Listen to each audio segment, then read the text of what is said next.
I never expected my parents' vintage grandfather clock to sound so ominous, but as I sat in their formal living room that Sunday afternoon, each tick felt like a countdown to something terrible.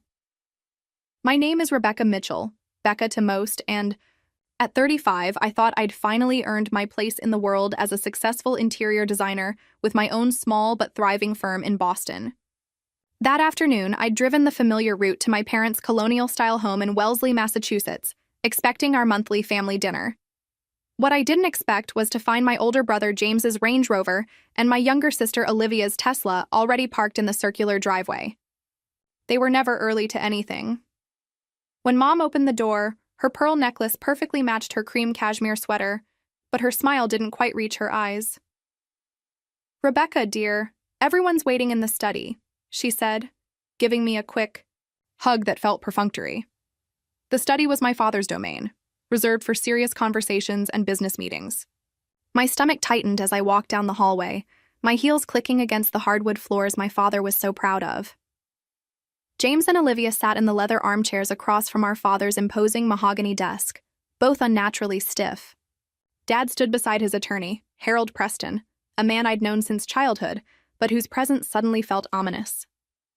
"Becca, thank you for coming," Dad said formally, as though I'd responded to a business invitation rather than our regular family dinner.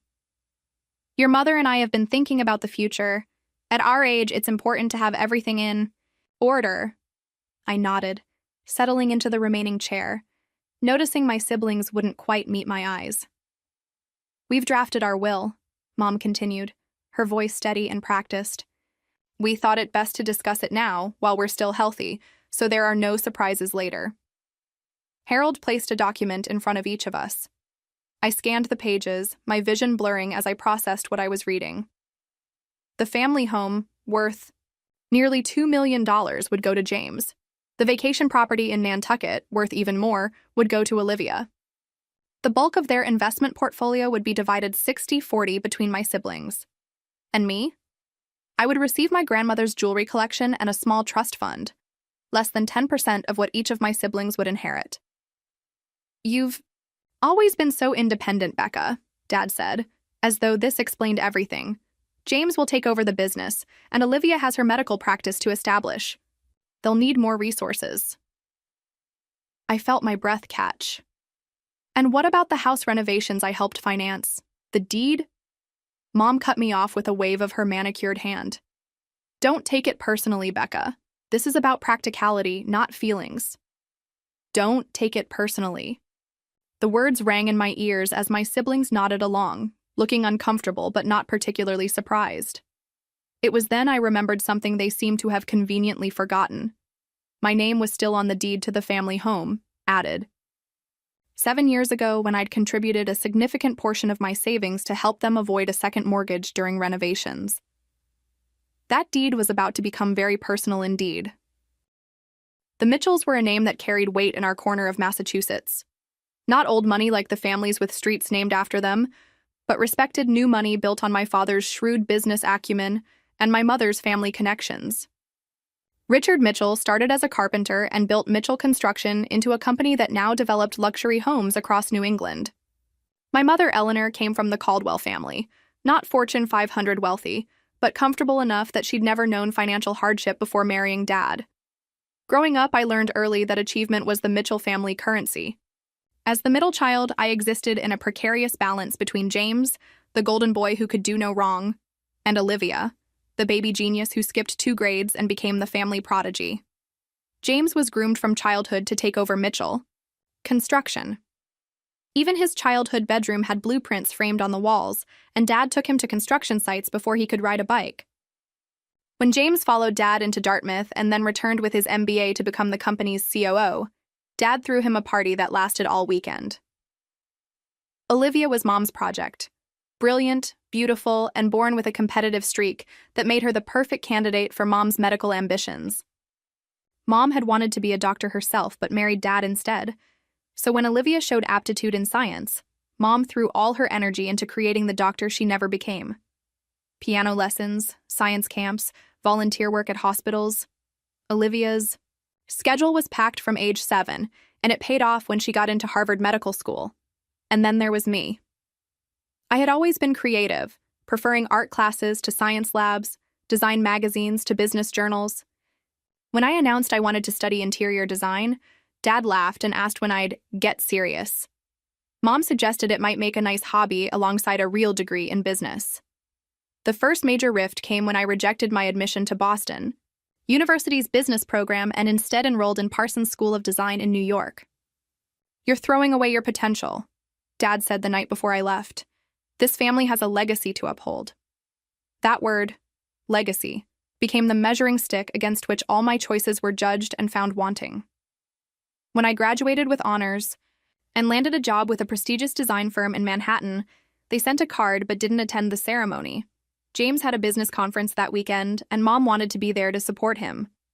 Olivia was taking summer courses to graduate early, so she couldn't make it either. The pattern continued through my 20s, my achievements acknowledged but never celebrated, my visits home punctuated by subtle comparisons to my siblings' milestones.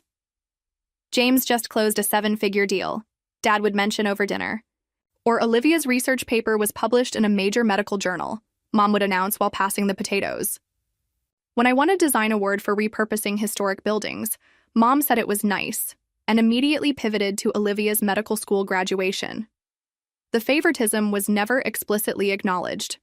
That wasn't the Mitchell way. Instead, it came in the form of Mom calling my siblings 3 times a week but me once a month. It showed in the family photos displayed in their home, James's wedding portrait in the center of the mantel, Olivia's white coat ceremony prominently on Dad's desk, while my graduation photo was tucked in a smaller frame on a side table. Even at Christmas, the inequity was evident in the gifts. James receiving a Rolex for his executive position, Olivia getting a down payment for her condo, because doctors shouldn't have to worry about housing, while I received nice but impersonal gifts like scarves or kitchen appliances. During our last Thanksgiving, as we sat around the dining table I had helped redesign 2 years earlier, for free, as a gift to them, Dad raised a toast to the Mitchell legacy continuing through each generation, his eyes lingering on James, and Olivia but passing over me as though I were invisible. Later that night, I overheard Mom in the kitchen with Aunt Sarah, my father's sister.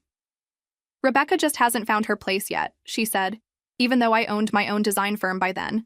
"Some children just take longer to become what their parents hoped for." I had never quite measured up to being what they hoped for, but I'd always consoled myself with the belief that they loved me equally, if differently. The will meeting shattered that illusion completely. As I drove home that night, Harold's words echoed in my mind. "This distribution reflects your parents' wishes for preserving the family legacy." Their legacy, it seemed, had always been designed for just 2/3 of their children. The family study had always intimidated me. Unlike the rest of the house that I'd helped redecorate over the years, this room remained unchanged, a shrine to traditional masculinity with its dark walnut paneling, hunter green leather furniture, and bookshelves filled with leather-bound volumes that I doubted anyone had actually read.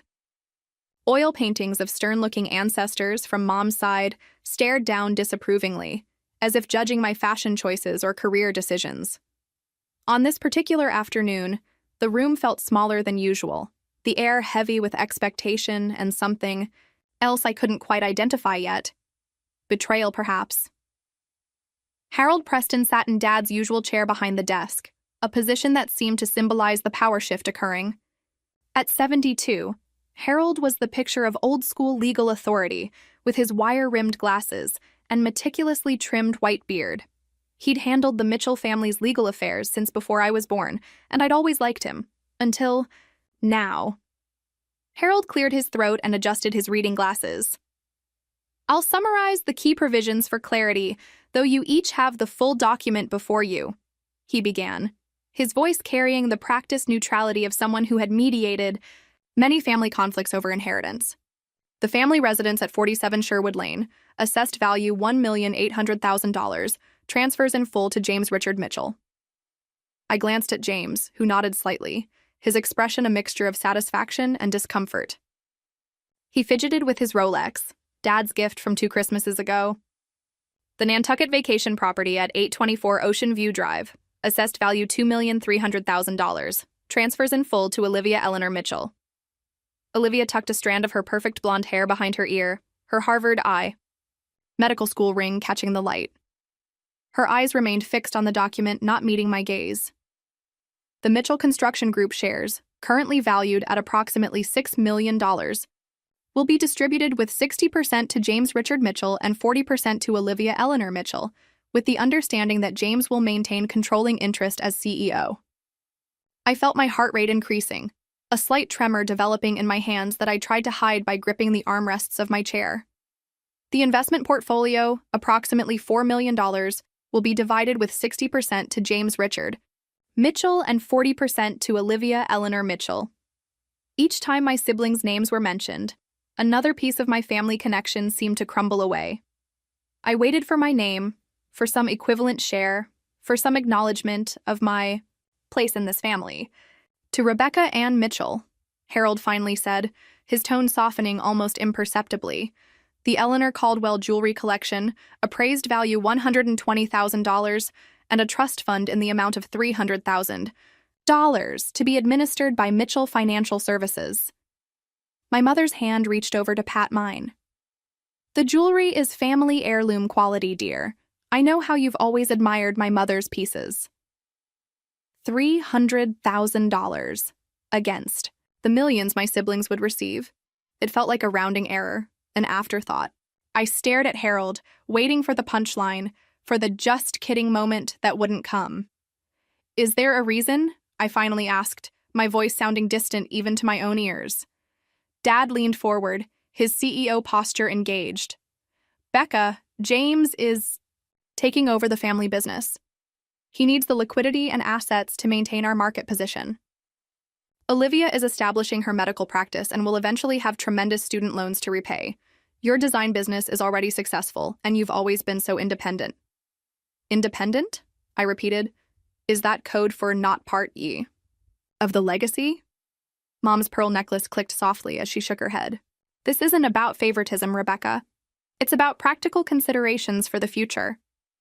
The future of Mitchell Construction, Dad added. The future of the Caldwell medical tradition, Mom said simultaneously. And there it was, the unspoken truth that I'd always felt but never heard stated so plainly. I wasn't part of either legacy they valued. James cleared his throat. Becca, if you need anything, you know I'll always help you out. The condescension in his offer made my skin crawl. I was being relegated to the role of poor relation who might need to ask for handouts. Olivia, ever the peacemaker, added, We can talk about shared use of the Nantucket house. I know how much you love it there. So I could be a guest in the vacation home where I'd spent every childhood summer, where I'd helped design the new kitchen 2 years ago. Harold was watching me carefully. I wondered how many family divisions he'd witnessed over the years from behind that professional mask. Are there any questions about the provisions as outlined? He asked. I had 1,000 questions. Why was I worth so much less than my siblings in my parents' eyes? Why did the renovations I helped finance not count as part of my contribution? To the family? Why did they conveniently forget that my name was on the deed to this very house? Instead, I asked, May I have a copy to review privately? Of course, Harold replied, sliding a folder toward me. Nothing is finalized yet. This is still a draft, though your parents have indicated these provisions reflect their wishes. Dad nodded firmly. We just want what's best for the family. Legacy, Becca, don't take it personally. Those words again. Don't take it personally. As if disinheriting your middle child was a business decision, like changing office suppliers. As if my exclusion from their vision of family legacy wasn't the most personal rejection possible. I carefully placed the document in my bag, my designer training kicking in as I maintained a neutral expression. I understand completely, I said, my voice steadier than I felt. If you'll excuse me, I have an early client meeting tomorrow. I didn't, but I needed to leave before my composure cracked. As I walked to the door, Harold called after me. Rebecca, we should talk privately sometime, about the details. His tone suggested there was more he couldn't say in front of my family. I nodded without turning back, not trusting myself to speak further. I made it all the way to my car before the first tear fell. The 15-mile drive from Wellesley to my downtown Boston condo passed in a blur of automatic movements and racing thoughts. My hands gripped the steering wheel so tightly my knuckles turned white, and I caught myself holding my breath until spots danced in my vision. Twice I had to pull over because tears made it impossible to see the road. A Taylor Swift song about betrayal played on the radio, and I violently punched the power button, preferring silence to any soundtrack for this moment. My body seemed to be processing the shock before my mind could. My chest felt tight, my stomach churned, and a persistent tremor had taken up residence in my hands. By the time I reached my building's underground parking, I was experiencing what I recognized as the physical symptoms of emotional trauma: elevated heart rate, shallow breathing, cold sweats.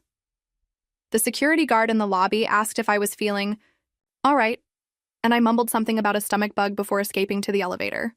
Once inside my condo, a space I'd designed to be my sanctuary with its clean lines, calming blue-gray palette, and carefully curated art collection, I kicked off my heels and collapsed onto my sofa. The pristine space that usually brought me such comfort now felt hollow, as though the revelation of my place in my family had somehow diminished my carefully constructed adult life. I poured myself a generous glass of Cabernet but couldn't bring myself to drink it.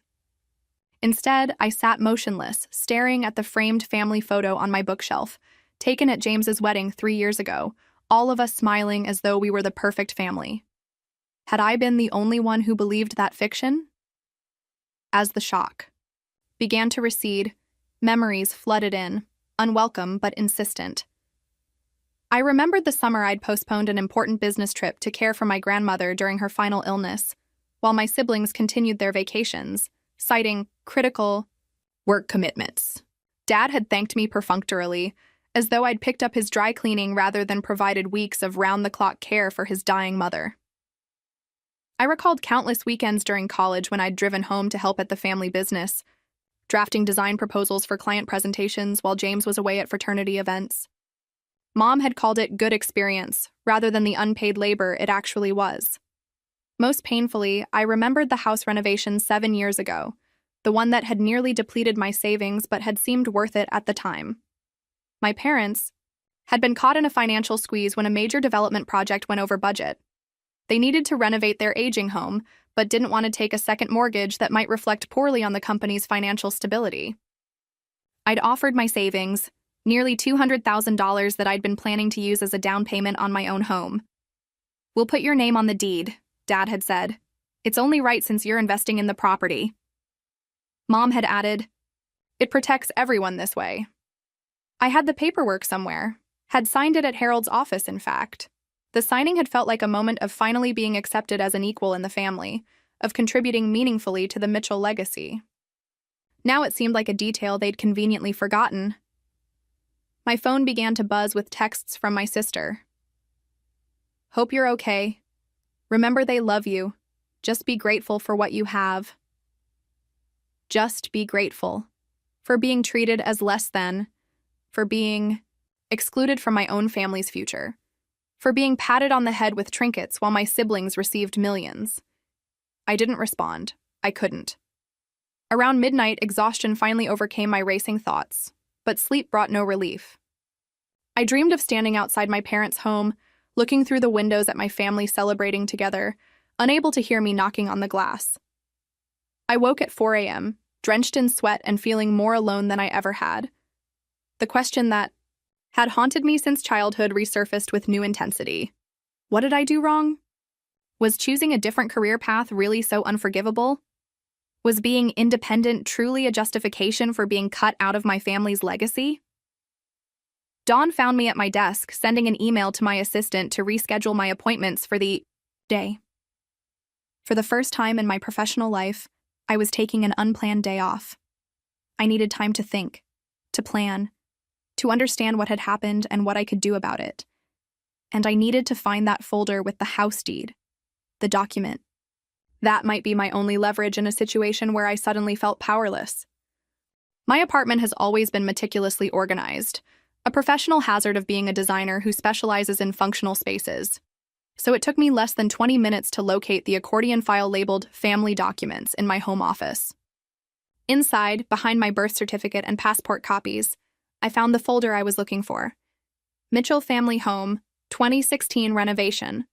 My hands trembled slightly as I spread the contents across my desk. Financial statements showing my wire transfer of $187,500 to my parents' account. The contractor agreements for the renovation work, some of which I had personally negotiated, using my industry connections to save thousands. Design sketches I'd created for the new kitchen and master bathroom. And there it was. The property deed with 3 names listed as joint owners: Richard Mitchell, Eleanor Mitchell, and Rebecca Mitchell. I stared at my name on the official document, remembering the day we'd signed it in Harold's office.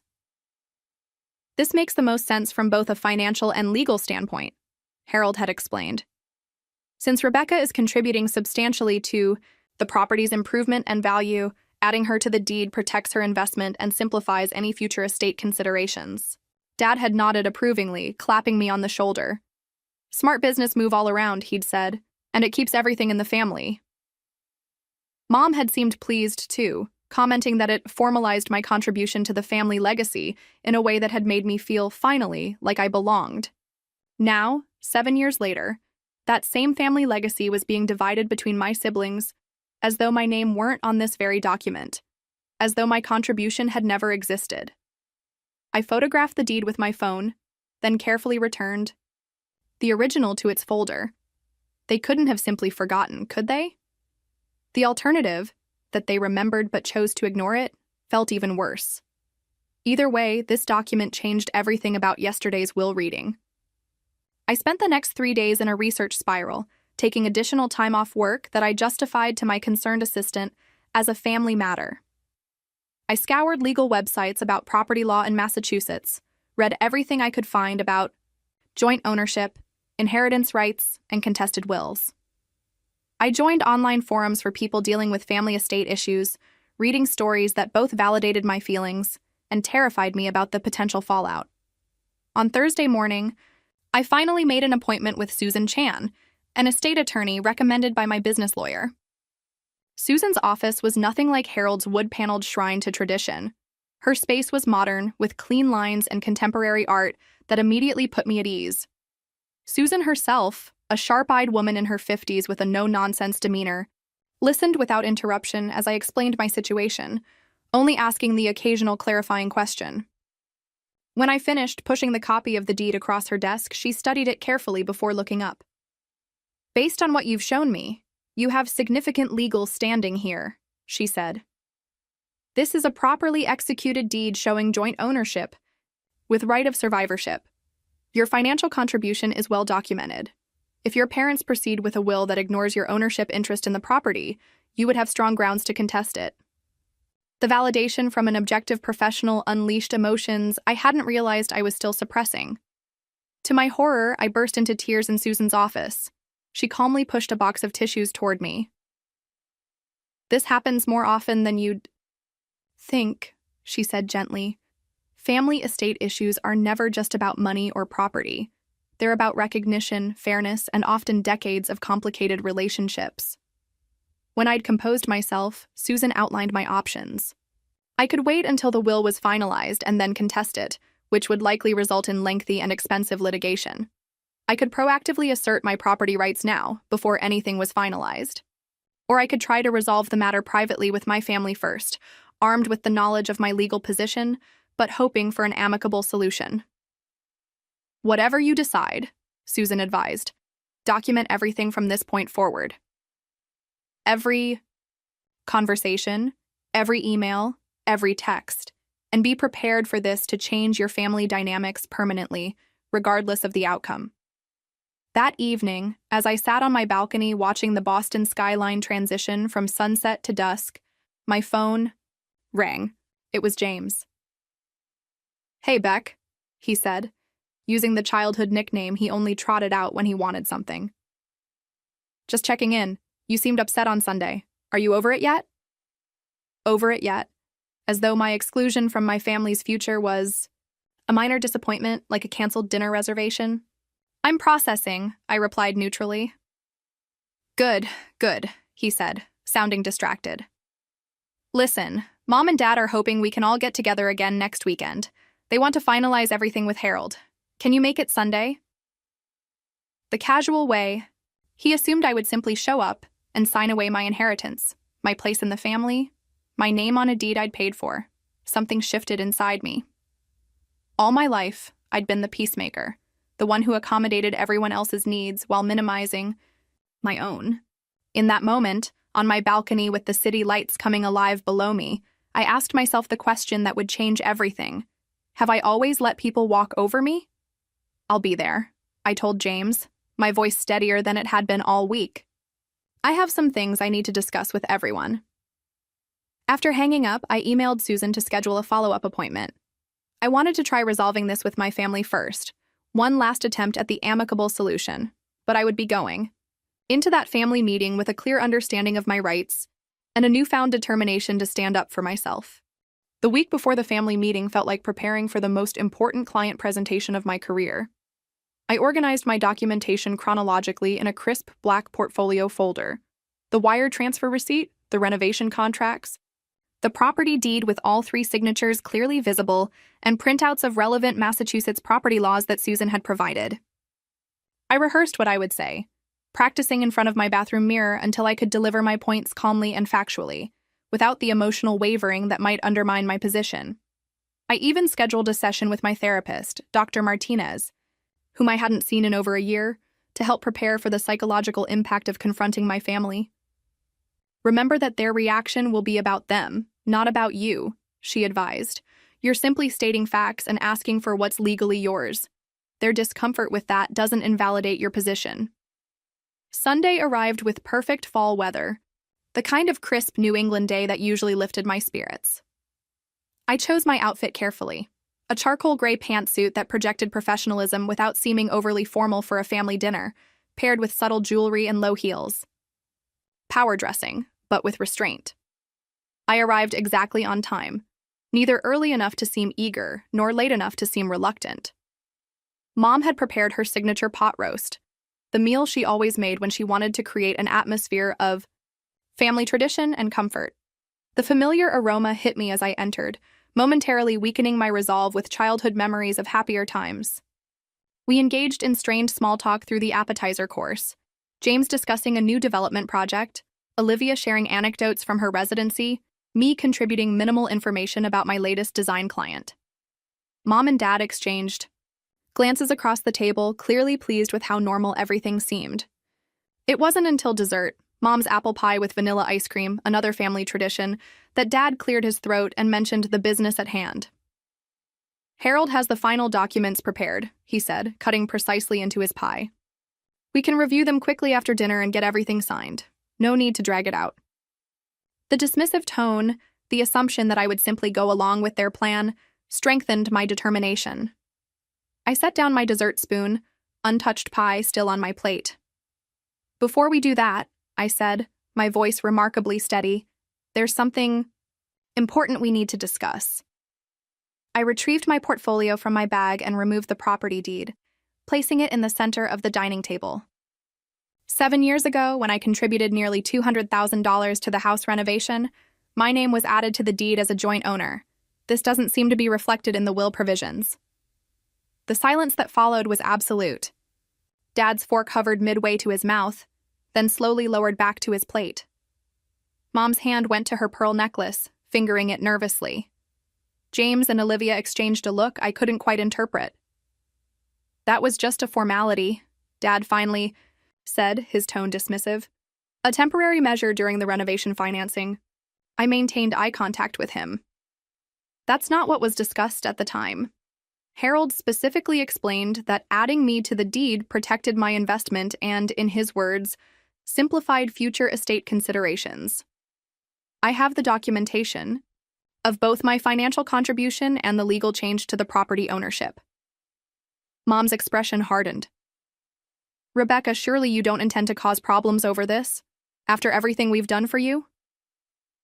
The familiar guilt tactic that had always worked before, implying that I was ungrateful, difficult, not a team player.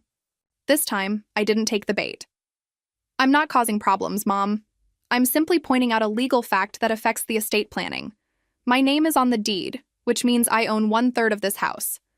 James pushed his chair back from the table, his face flushing. This is exactly why they're right not to trust you with the legacy, he snapped. The moment you don't get what you want, you threaten to tear apart everything Dad built. I'm not threatening anything, I countered, keeping my voice level. I'm stating a legal fact about property ownership, a fact that everyone in this room was aware of when we signed the papers. Olivia, always the strategic one, tried a different approach. Becca, think about what this would do to Mom and Dad. They're trying to plan responsibly for the future. Do you really want to cause them this stress at their age? The implication was clear. If anything happened to our parents, it would be my fault for upsetting them. Another manipulation tactic I recognized from childhood disagreements. I believe they're strong enough to have an honest conversation about legal realities, I replied. This isn't about causing stress.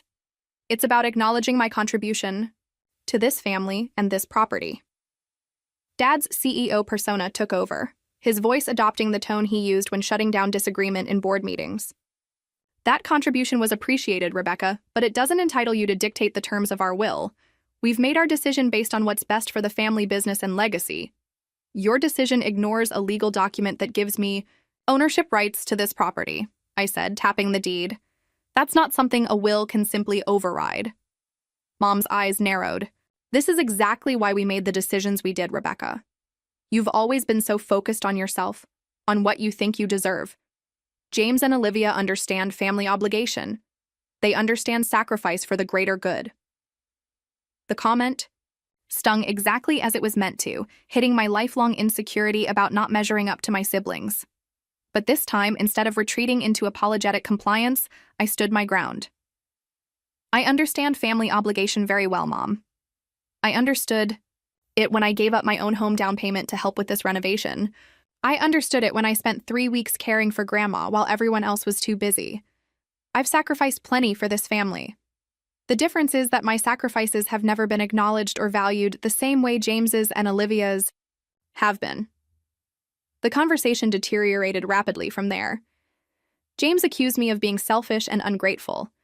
Olivia suggested I might be having some kind of breakdown and offered to refer me to a therapist colleague. Dad alternated between stony silence and cutting remarks about my artistic temperament, making me overly emotional about business matters. Mom retreated into injured martyrdom, dabbing at her eyes with her napkin while murmuring about how she'd always tried to treat all her children equally. When Dad finally issued his ultimatum, just sign a quitclaim deed releasing your interest in the property, and we'll forget this happened, I knew the attempt at resolution had failed completely. I carefully returned the deed to my portfolio and stood up. I won't be signing anything today. I suggest we all take some time to reconsider the situation.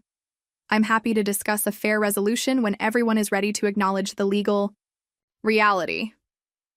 As I gathered my things to leave, Mom followed me to the door.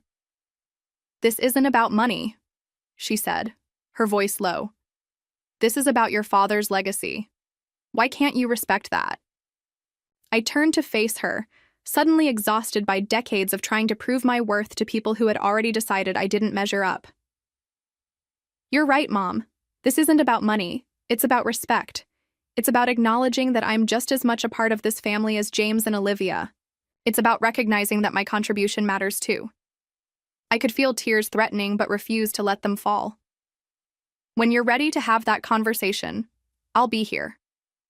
I walked to my car with as much dignity as I could muster, not breaking down until I was safely driving away from the property that was legally 1/3 mine but had never felt less like home. The week following the disastrous family dinner passed in a fog of minimal contact with my family. Mom left one voicemail asking if I was ready to be reasonable yet. James sent a text suggesting I stop creating drama and think about someone besides yourself for once. Olivia emailed links to articles about family therapy, passive-aggressively highlighting sections about problem family members who disrupt harmony. I responded to none of them, focusing instead on reclaiming my equilibrium. My best friend Lydia, who had witnessed the Mitchell family dynamics for 20 years, came over with takeout Thai food and a fierce protectiveness that felt like a life raft. "They've always done this to you," she said, angrily stabbing at her pad thai. "Made you feel like wanting equal treatment is somehow asking for special treatment? It's gaslighting, Becca, and you've been putting up with it your entire life." My assistant, Marta, noticed my distraction at work and quietly rearranged my schedule to give me space for important client meetings while handling routine matters herself. "Family stuff is tough," she said simply, not prying but offering quiet support. Even my building's doorman, Eddie, seemed to sense something was wrong, making a point to ask how I was doing and mentioning that my usually vibrant energy seemed dimmed. These small acts of concern from the people in my daily life threw into sharp relief how differently my own family treated me. I began to recognize a pattern that had defined my life for so long I'd stopped seeing it. I consistently put my family's needs and expectations first, often at significant personal cost, while they rarely extended the same consideration to me. I thought about the design career I loved, but had constantly downplayed and apologized for around my family. I remembered holidays rearranged to accommodate James's and Olivia's schedules, but never mine. Birthdays where my gifts were practical, while my siblings received experiences or luxury items, and countless times when I'd swallowed hurt feelings to keep the peace when my accomplishments were minimized. On Wednesday, I kept my rescheduled appointment with Dr. Martinez, my therapist. Rather than our usual catch-up session, I found myself pouring out years of accumulated hurts, realizations, and questions. Why have I allowed them to make me feel less valuable for so long? I asked, wiping away tears of frustration. Why do I still crave approval from people who have shown repeatedly that they don't value me equally? Dr. Martinez's response was gentle but unflinching. "You've been conditioned since childhood to prioritize family harmony over your own needs, Becca. It's a common pattern in family systems, especially for middle children. The question now is, knowing what you know about this pattern, what do you want to do differently going forward?" That question lingered with me as I left her office and walked through the Boston Public Garden, watching families enjoying the early fall weather. A mother knelt to tie her young daughter's shoelace, then kissed her forehead before doing the same for her son. The simple gesture of equal attention and care made my throat tight with emotion. By the time I reached the other side of the garden, something had shifted inside me. I no longer wanted to prove my worth to my family. I wanted to claim it for myself. I no longer needed their validation to know my own value. My second meeting with Susan Chan was scheduled for Thursday afternoon. This time, I arrived with a clearer sense of purpose. "I've attempted to resolve this privately," I told her, "but my family is unwilling to acknowledge my legal interest in the property. What are my options now?" Susan outlined a strategic approach. First, she would send a formal letter to Harold Preston, attorney to attorney, detailing my legal position and requesting a proper accounting of my ownership interest in any estate planning. If that didn't prompt a productive discussion, we could file for a declaratory judgment to confirm my property rights. "I should warn you," she said, "once legal correspondence starts, your family will likely feel threatened. This could escalate quickly, especially if they've been surprised by your standing up for yourself. Are you prepared for that?" I considered her question carefully. I've spent my entire life trying to avoid conflicts with my family by accommodating their expectations and minimizing my own needs. Where has that gotten me? I'm ready to advocate for myself now, even if it's uncomfortable. Susan nodded approvingly. "One more thing you should know," she added. "Harold Preston called me yesterday. He said he's been trying to reach you." This surprised me. "Why would he call you?" He wouldn't say specifically, citing attorney-client privilege, but he implied that there might be details about the property deed and your parents' estate planning that would be relevant to our discussions. He suggested a private meeting with you. I immediately felt suspicious. Was this another attempt at manipulation? A way to pressure me into compliance without my own legal representation? "I'd prefer any discussions to happen with you present," I told Susan. "And I'd prefer formal legal correspondence to establish the record clearly." Susan smiled slightly. "That's exactly what I told him you'd say. I've scheduled a call with him tomorrow morning. In the meantime, I'll draft that letter for your review." As I left Susan's office, my phone rang. It was Harold himself, trying once more for direct contact. I let it go to voicemail, then listened to his message. "Rebecca, I believe there are aspects of this situation that would benefit from a private discussion between us. Please call me at your earliest convenience." His tone was professional, but had an undertone of urgency I'd never heard from him before. I texted him back, "Harold, I've retained Susan Chan to represent me in this matter. Please direct all communication through her office. Thank you for understanding." 10 minutes later, as I was unlocking my apartment door, I received a call from a number I didn't recognize. Against my better judgment, I answered. "Rebecca Mitchell," I said professionally. "Rebecca, this is Harold's assistant, Diane. He asked me to call from my personal phone. He says it's extremely important that you meet with him privately before legal proceedings begin. He says," she lowered her voice, "there are documents you need to see that aren't in the official files." My instinct for self-protection warred with curiosity. "What documents?" "He wouldn't tell me, but he seemed concerned, Rebecca. I've worked with him for 20 years and I've never seen him this worried about a client matter." I considered for a moment, then made my decision. "Please tell Harold that I appreciate his concern, but I'm not comfortable meeting without my attorney present. Any documents he believes I should see can be shared through proper legal channels." As I ended the call, I felt a surprising sense of calm.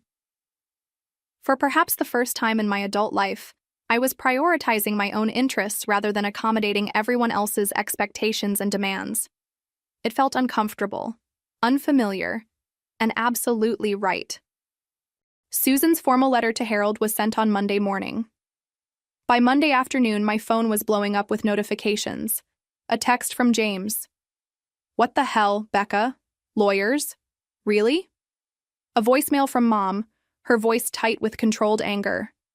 "Rebecca Ann, call me immediately. This is not how we handle family matters." 3 missed calls from Dad's office line. A surprisingly measured email from Olivia suggesting we talk sister to sister before this gets out of hand. I forwarded the email to Susan, ignored the rest, and focused on my work, presenting design concepts to a new restaurant client whose faith in my creative vision felt like a much-needed counterbalance to my family's dismissal. Tuesday brought the first formal response, a letter from Harold to Susan expressing disappointment in the adversarial approach and reiterating my parents' position that my name on the deed was a temporary accommodation that was never intended to create permanent ownership rights. Susan called this wishful legal thinking and began preparing our response. Wednesday morning, I was reviewing fabric samples with my assistant when the office receptionist called. "Your father is here to see you," she said, clearly uncomfortable. "He doesn't have an appointment." The Mitchell approach to conflict had always been to overwhelm through direct confrontation, preferably on their terms and their territory. I took a deep breath, smoothed my skirt, and went to meet him in our office lobby. Dad stood near the reception desk, looking distinctly out of place among the contemporary design elements. At 68, Richard Mitchell still cut an imposing figure in his tailored suit and polished wingtips, his silver hair perfectly groomed. The expression on his face, a mixture of authority and disappointment, was one I'd seen countless times throughout my childhood.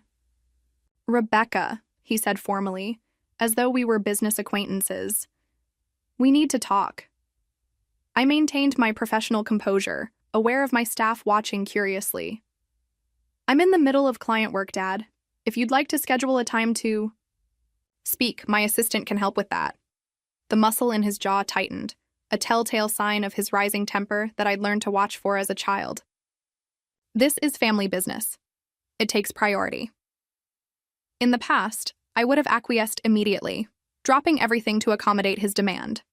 Instead, I said calmly, "I'll be finished in about an hour. If you'd like to wait or come back then, I'm happy to talk, but I won't abandon my professional obligations without notice." I turned to my receptionist.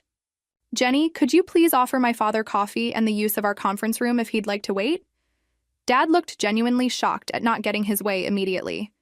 After a moment of visible internal struggle, he said, "I'll wait," in a tone that suggested I was testing his considerable patience. I returned to my client meeting, focusing with some difficulty on the restaurant color scheme, while knowing my father was seething in our conference room. When I finally joined him an hour later, he launched immediately into his speech. "This legal nonsense stops now, Rebecca. Your mother is beside herself. James is furious. Even Harold is concerned about the direction this is taking. Whatever point you're trying to make, you've made it. Now withdraw your lawyer's letter and let's move forward as a family. I sat across from him, hands folded on the conference table. I'm not trying to make a point, Dad. I'm asserting my legal rights as a property owner, rights that you and Mom acknowledged when you added me to the deed.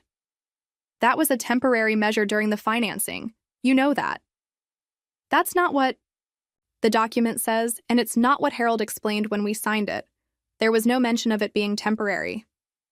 In fact, he specifically described it as protecting my investment for the future. Dad's expression darkened. You're deliberately misinterpreting the situation because you're unhappy with the will. This is emotional manipulation, Rebecca. And it's beneath you. The accusation stung, but I maintained my composure. This isn't about emotions, Dad. It's about legal facts. My name is on the deed. I contributed a significant amount to the property. Those are verifiable facts, not emotional interpretations. He leaned forward, switching tactics. Think about what you're doing to this family. Your mother can barely sleep. James is talking about cutting off contact with you completely. Is that what you want? To destroy your family over money? The familiar guilt tactic almost worked. I felt the instinctive urge to apologize, to smooth things over, to prioritize family harmony over my own interests. But then I remembered Dr. Martinez's question. What did I want to do differently going forward? What I want, I said carefully, is to be treated with the same respect and consideration as James and Olivia. What I want is for my contributions to be acknowledged rather than minimized or forgotten when convenient. What I want is equity, Dad. He stood abruptly. Well, what I want is a daughter who understands family loyalty. Clearly, I don't have that. He walked out without another word, leaving me shaking but still resolved. The fallout intensified over the following weeks. James called to inform me I was no longer welcome at his home. Not while you're attacking our parents like this.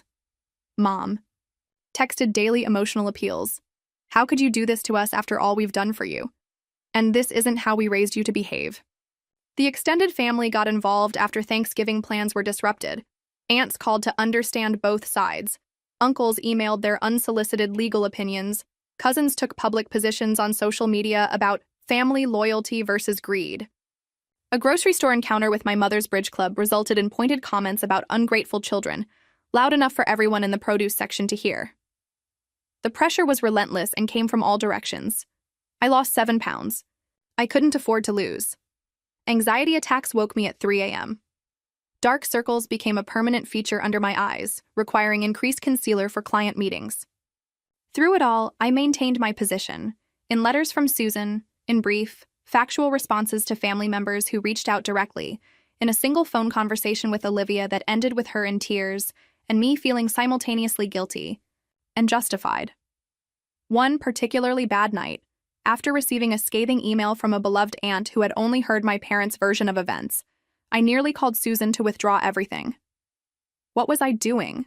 Was property ownership worth destroying? My family relationships? Was standing up for myself worth this constant ache in my chest, this persistent nausea, this profound loneliness? I went to my bookshelf and pulled out a box I hadn't opened in years, my childhood diaries preserved through multiple moves. I began reading entries from age 12, 13, 14, and found a pattern I'd forgotten. Mom was so proud of James's science fair project.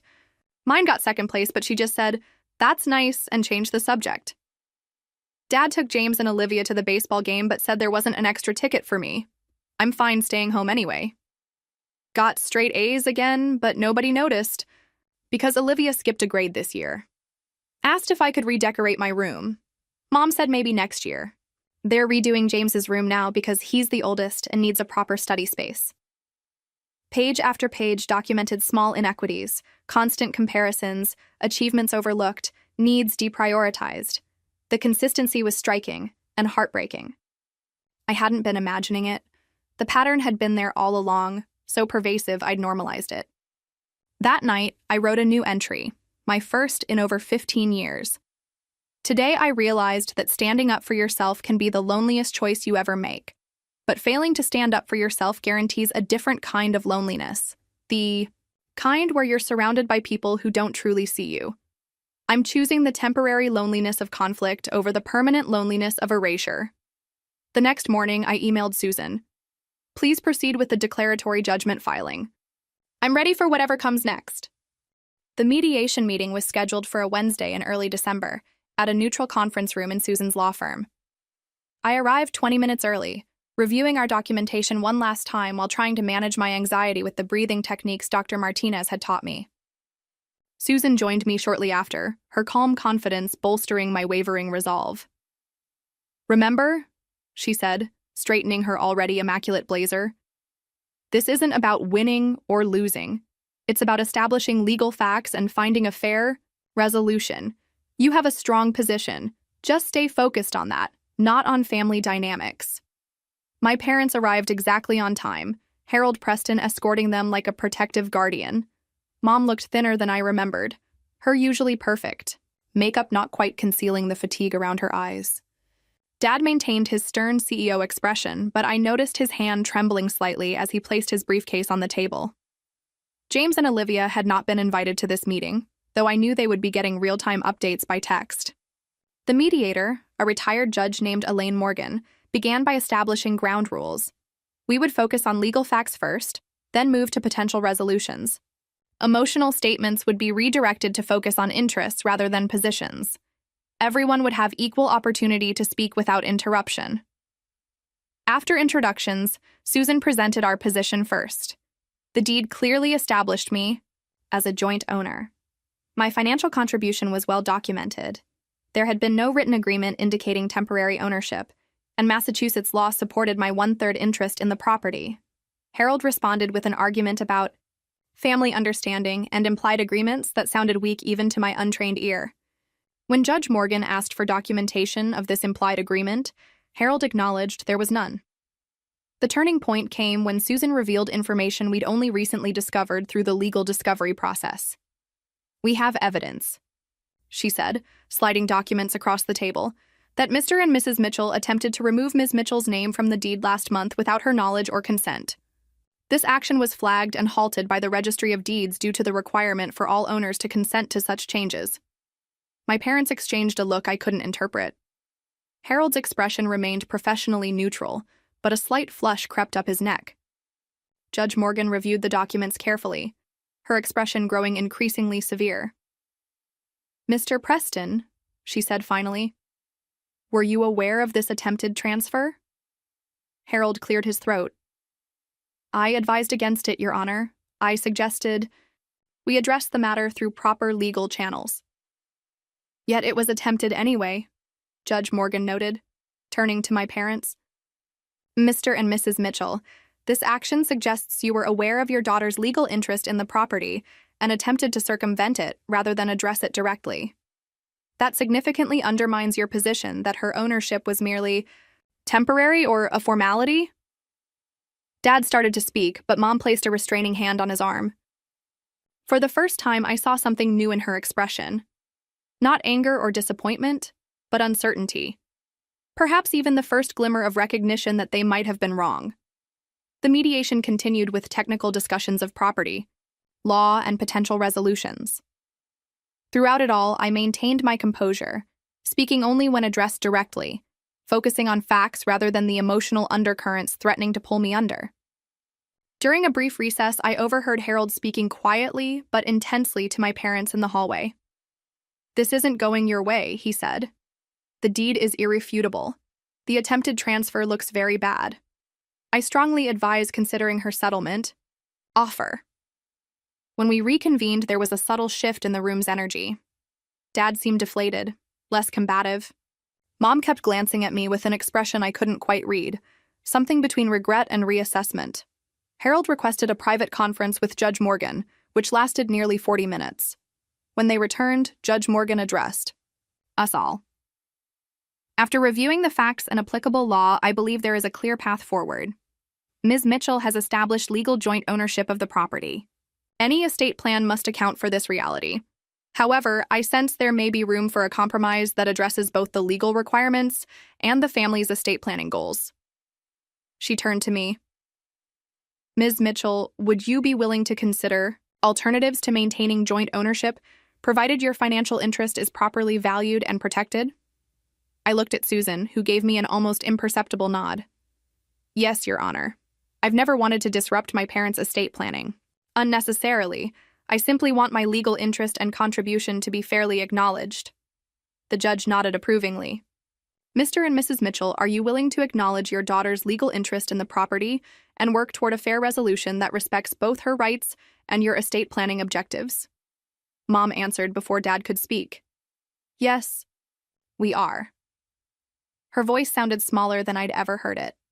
The following 2 hours involved detailed negotiations about property valuation, potential buyout terms, and tax implications. By late afternoon, we had reached a provisional agreement. My parents would purchase my interest in the property based on current market value.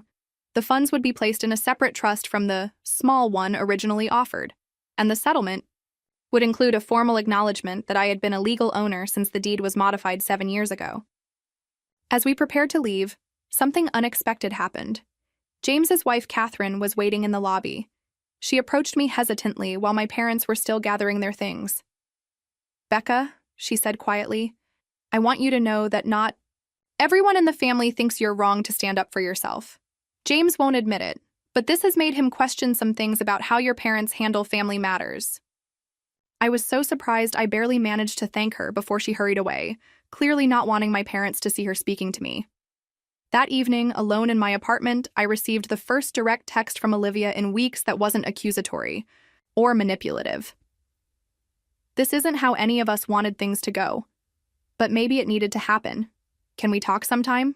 Just us? It wasn't an apology, but it was an opening, a small crack in the wall of family unity against me that had seemed impenetrable for months. I replied simply, I'd like that. The legal documents were finalized over the next 2 weeks. My 1/3 interest in the family home was valued at $600,000, significantly more than the $300,000 trust fund originally offered in the will. More importantly than the money was the principle, the acknowledgement in writing that my contribution had been real, valuable, and legally significant. It wasn't full acceptance into the Mitchell family legacy as defined by my parents, but it was something I had earned on my own terms, through standing up for myself rather than accepting what others decided I deserved. 1 year later, I stood in the center of my new brownstone in Boston's South End, watching late afternoon sunlight stream through the bay windows I'd fallen in love with at first viewing. The settlement money had made this possible, a home entirely my own, designed precisely to my taste without compromise or consultation. The irony wasn't lost on me that my parents' attempt to minimize my place in the family had ultimately funded my complete independence from them. The house was a work in progress, each room reflecting my journey over the past year. The living room was finished first, warm, welcoming, with comfortable seating arranged to encourage conversation rather than formal entertaining.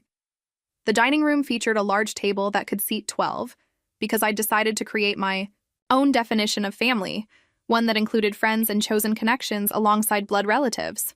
The home office showcased my design awards and professional achievements without apology or minimization. And the guest room, decorated but rarely used, stood as a symbol of boundary setting, a space for visitors I chose to welcome rather than obligations I felt compelled to fulfill. My relationship with my family had evolved in ways I never expected. The initial silence after the settlement had gradually given way to tentative communication. Mom called monthly now, our conversations carefully navigating around certain topics but gradually becoming less strained. We had established a new pattern, lunch every other month at a restaurant midway between our homes, neutral territory where we were both on our best behavior. Dad remained more distant, still struggling with what he perceived as a challenge to his authority, but he had sent a birthday card last month with a handwritten note that said simply, "Your new designs in Architectural Digest were impressive. You've built something worthwhile." From him, this qualified as effusive praise. James had been the slowest to reconnect. His sense of family loyalty ran deep, and he'd interpreted my stand as a betrayal of that loyalty rather than an assertion of my own worth. Catherine had become an unexpected bridge between us, occasionally sending photos of their children or updates on family news. 2 months ago, he'd reached out directly for the first time, asking if I would consider designing a playroom addition for their home. No one else would understand the space the way you would, he'd said, an acknowledgement of my professional expertise that felt like the beginning of a new kind of respect. Olivia had surprised me the most. Our sisters-only lunch had turned into a monthly tradition, and during our third meeting, she'd confessed something unexpected. "I always envied your freedom," she said, picking at her salad. "Mom and Dad had such specific expectations for me. Medical school, specialization, the right kind of practice. You chose your own path. I know they made it harder for you, but you did it anyway. I admire that more than you know." The revelation had shifted something fundamental in our relationship, allowing us to see each other more clearly than we had in decades. My professional life had transformed as well. The confidence I'd gained from standing up for myself extended to my business decisions. I'd rebranded my design firm, focusing exclusively on projects that aligned with my vision rather than trying to please everyone. Somewhat ironically, this selectivity had made my services more in demand. A profile in Boston Magazine had described my work as thoughtfully assertive, a phrase that seemed to apply to my personal evolution as well. Perhaps the most meaningful change was the support group I'd started for people navigating family estate conflicts. What began as an informal gathering of 5 people sharing similar experiences had grown into a monthly meeting of over 20, with an online community that included members across the country. We provided emotional support, practical advice, and sometimes just a safe space to share experiences without judgment. Leading this group had become an unexpected form of healing, transforming my personal pain into a resource for others. On this particular evening, as I prepared to host friends for dinner, I found myself reflecting on everything that had changed since that Sunday afternoon in my parents' study. The journey had been far more difficult and painful than I could have imagined. There had been moments when the weight of family disapproval had felt unbearable, when I'd questioned whether asserting my rights was worth the cost. But standing in my own home, surrounded by the life I'd built on my own terms, the answer was unequivocally yes. I'd learned that sometimes the most loving thing you can do for yourself is to stand firm in your own worth, even when those who should value you most fail to do so. I'd discovered that family legacy isn't just what's handed down to you, it's also what you choose to create for yourself. I'd realized that self-respect isn't selfish, it's necessary. And perhaps most importantly, I'd found that healing doesn't require forgiveness from others. It comes from forgiving yourself for all the times you accepted less than you deserved. The doorbell rang, announcing my first guests of the evening. As I moved to answer it, I passed the small frame deed to my new home, displayed prominently in my entryway. Unlike the family home deed with 3 names, this one bore only mine, Rebecca Ann Mitchell, owner. Not of a share in someone else's legacy, but of something entirely my own. Have you ever had to stand up for yourself against people you love? It can be one of the hardest things we ever do, but sometimes it's necessary for our own well-being. I'd love to hear your thoughts on this story in the comments below. Have you experienced family dynamics where you felt undervalued? How did you handle it? Remember that recognizing your own worth is never selfish. It's essential. If this story resonated with you, please consider subscribing for more real-life experiences and lessons. Thank you for listening, and I hope you find the strength to honor your own value in all your relationships.